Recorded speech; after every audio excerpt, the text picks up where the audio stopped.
this next project is actually a project that is rooted in the arts. And for many of us, I think, I come from working in the health space. We have a recent appreciation for the power of arts and in shaping narrative and shaping our beliefs. And so it was really great to learn more about this project that you will hear more about called How I Keep Looking Up, which is, I'll let Jenny and Susanna explain what it is. But I'll just say it's a project rooted in storytelling. Cross-culturally, that is very, very much intentionally designed around healing as well. And so I'll just introduce both of you very, very briefly. So Jenny is the ED of the Chinese Culture Center of San Francisco. And she has been in that role for how long now? Since the pandemic. Since the pandemic, you too. New leader during the pandemic. Okay. And so she has really brought an exciting lens around racial justice and racial equity and cross-racial solidarity to the work of CCCSF. You'll see that reflected in this project, but also broadly in the work that they do as well. And Susana Rojas is the executive director of Calle 24, a Latino cultural district based in the Mission, right? Mm-hmm. And you've worked in the Mission for 29 years. Yes. Yeah, holding various roles, working in various community-based organizations in the Mission. So thank you both for being here. So the first question I have for you is just like the last panel, actually, just how this project, maybe tell us a little bit about this project, How I Keep Looking Up, and how it started. Sounds very good. I'll maybe just start just by telling a little bit about the Chinese Culture Center. We're a community-based arts organization based in San Francisco's Chinatown, and really believing in that power of arts to uplift community voice and to be able to empower change and shift narratives.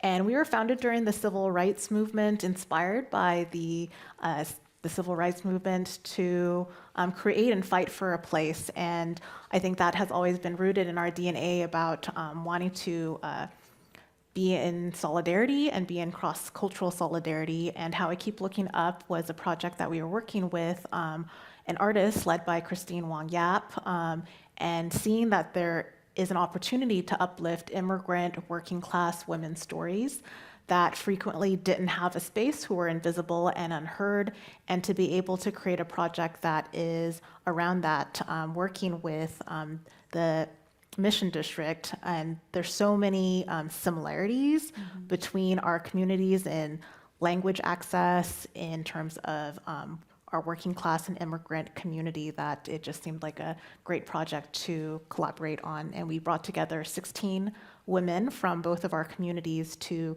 do a year-long art project along with a public art action that resulted in a display of creating these 16 flags that were able to be shared in the Chinese New Year parade and potentially other venues in the future. Mm-hmm.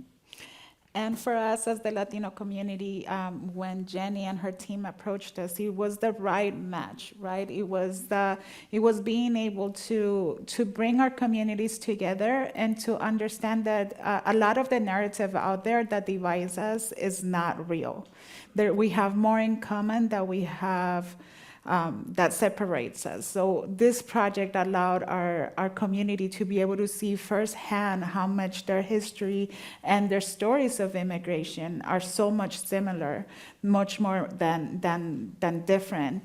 And being able to work in 3 different languages, being able to have people go from different neighborhoods that maybe they had never visited before, and get to hear and see women just like themselves that are active in the community, that are trying to make a change for their own community, and how much that they have in similar, and really allowed our cultures and our centers to be able to flourish and to create a bond that would allow in the future for all of our neighborhoods to be able to work together. Yeah, and this is a picture, right, of the women in Chinatown. And I mean, San Francisco is not that big, right? But I remember both of you mentioning, like, the women who were in Chinatown had never been to the Mission. the women living in the Mission had never been to Chinatown, right? So that's interesting too. So this is part of the experience. How did you decide to partner with each other?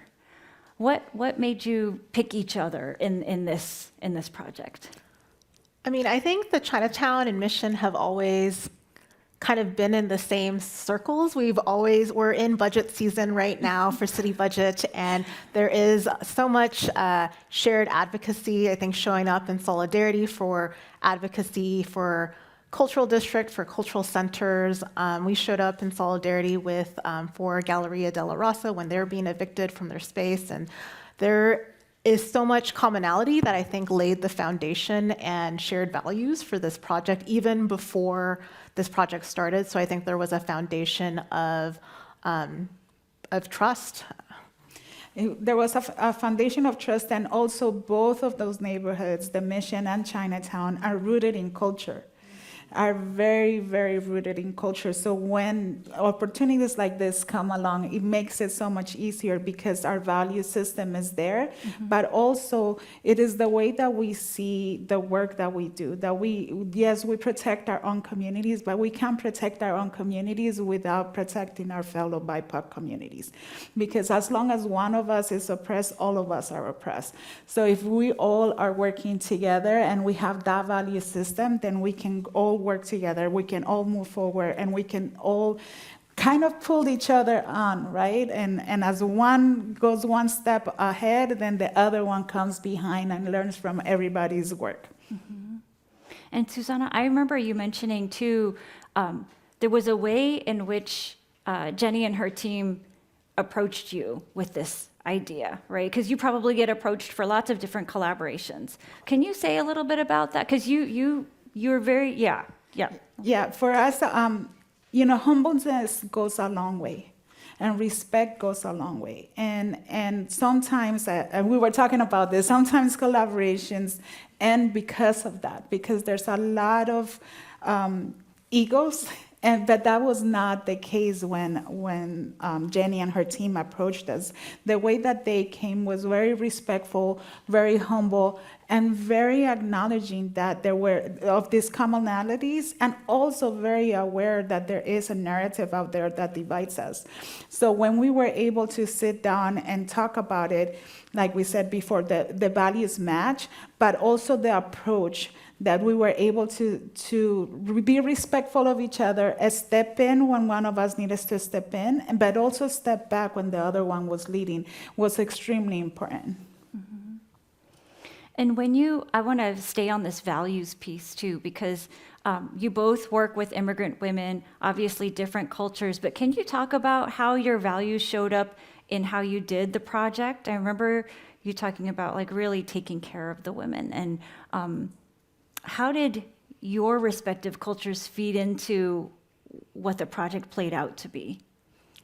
I'll go ahead and start. I mean, I think we've had experiences working with, larger white-led organizations where the values weren't there, but it was really a dream partnerships. And I think we both understand and have been talking a little bit earlier about, well, sometimes these partnerships don't necessarily work out because of egos and values, but I think there was already a shared language because we've been in each other's circles. We understood about, well, yes, we're going to pay for childcare, we're going to value the women's time, we're going to pay them, we're going to take care of the transportation. So there was like a level of care that was built into each level of it. And I think even the nomination process of involving the entire community, Pam's here from Chinese Progressive Association, one of our partners in which we recruited the women from, and there's just so much community that was involved in this project that I think it became like a shared values and understanding and care.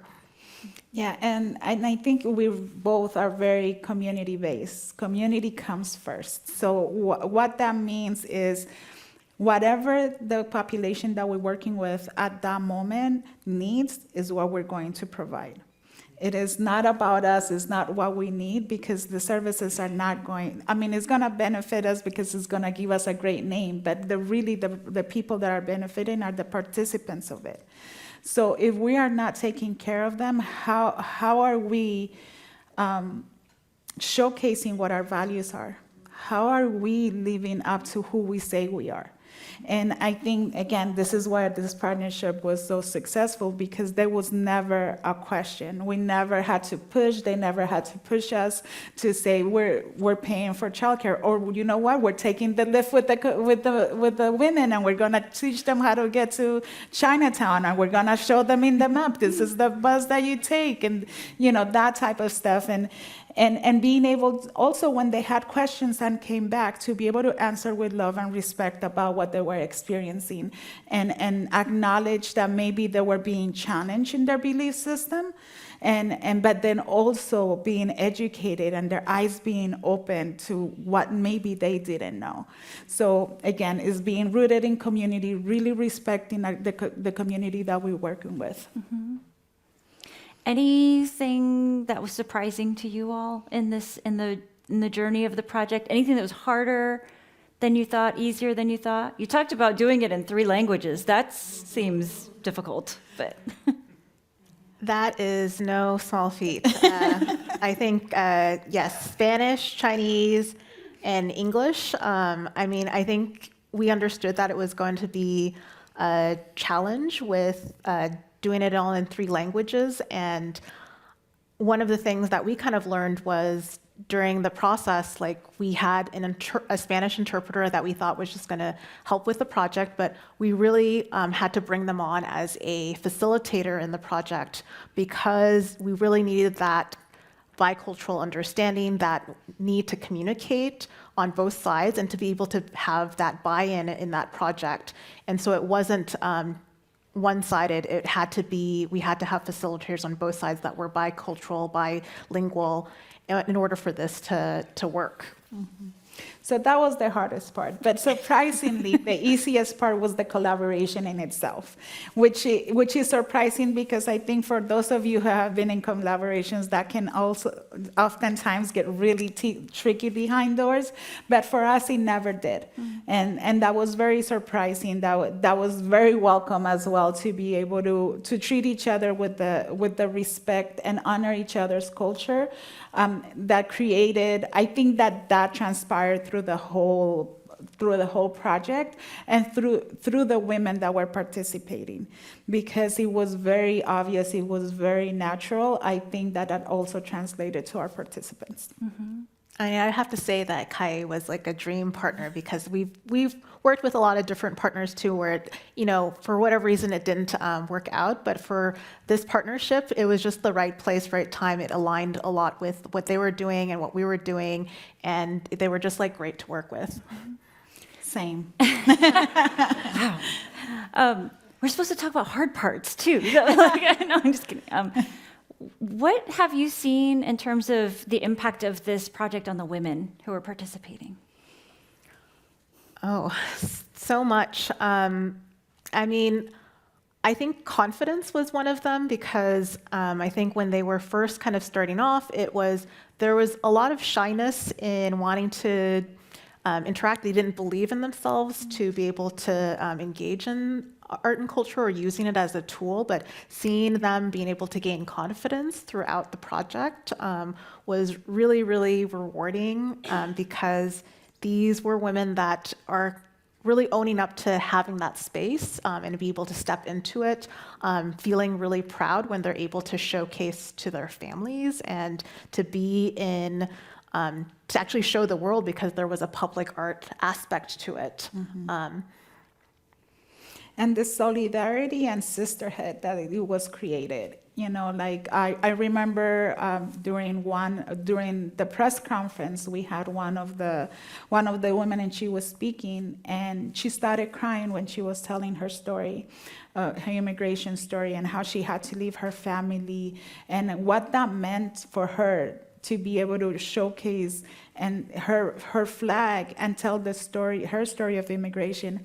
And the Chinese participants, she was speaking in Spanish, so I know for sure they were not understanding what she was saying. But they all were touching her back. Aww. They were all sitting there knowing that what she was feeling, it was something that they felt themselves, and that pain and that transition of leaving the culture that you grew up in and leaving your family that sometimes you don't get to go back and see, is something that is shared and is something that is powerful and is something that fuels us to be who we are and give us the resiliency that we have today. That's the healing part. What advice do you all have for folks who want a partner? What advice, or things that you would do differently? It sounds like this was a really smooth partnership, but are there things? I will always partner with her. Can I start? Yeah, go for it. I think really making sure that your values are aligned. I think that that's the number one thing. I think oftentimes collaboration starts because the funding is there, and then you figure out the values later. And I think that it's important to start with your values, because then when you start with your values, you choose the right partner.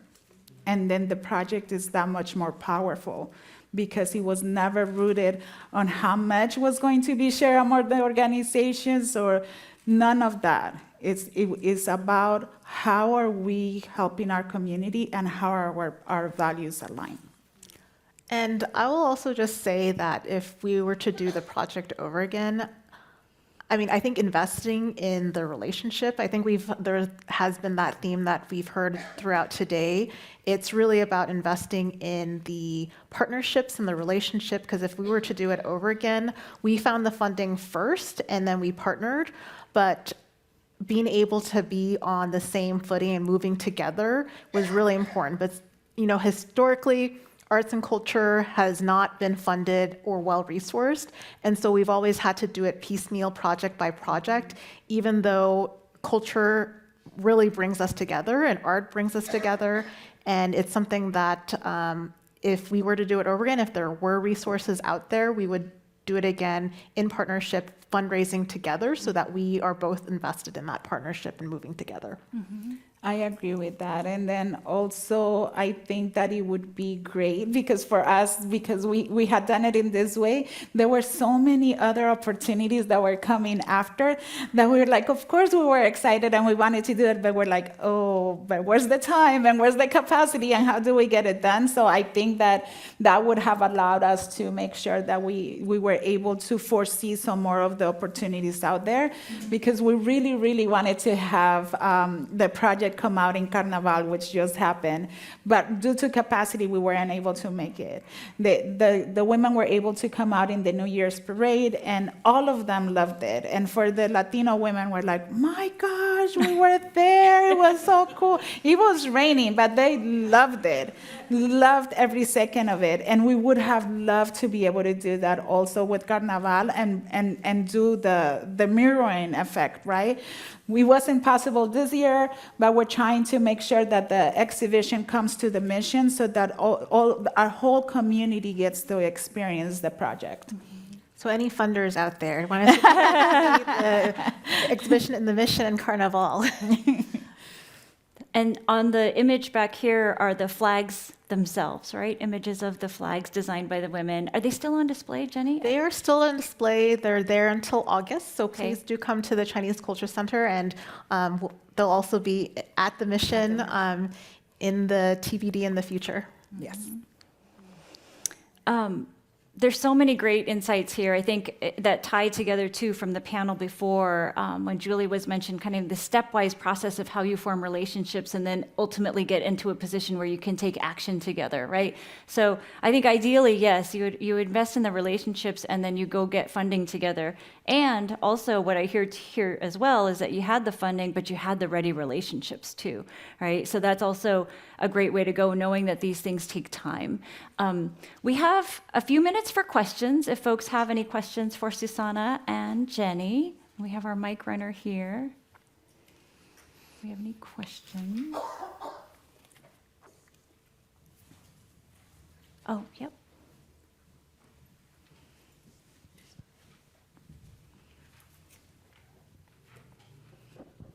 Good afternoon, Jenny and Susanna. Thank you so much for sharing the path that you're leading. I'm Trisha. I'm Filipino American, and my family is Filipino Mexican American. And so much of the storytelling is happening through the lens of my mom and my mother-in-law, mi suegra. And so I'm wondering, like, when you talk about coming into the community and getting especially women of color out of that shyness, what's like one or two selling points or things that you've said that help bring them into that space? I think one of them was the people that we were selecting. We were very, very targeted in looking at women who already had that interest in being advocates and being people who were out in their community making a difference. Whether they already had the opportunity to do it or not, that was not important. It was about having that desire to be able to be an agent of change in the community. And then the other one, and this is gonna sound funny, but make sure you have good food. That brings everybody to the table. That is a shared cultural value. Yes. We have a question right up front from Pam. Yes, Oh, they're just gonna give you a mic. I'd like for you and the other organizations, or you did multilingual work, if you could provide for the fund what it costs. Because I was just on the phone today with somebody who said, "Oh, Pam, we're having a meeting. It's $85 an hour now, or some amount, and the meeting is going to last a long time." And then translation equipment and getting things written and all of that. I think the fund needs to know that main multilingual language access costs money, but how much?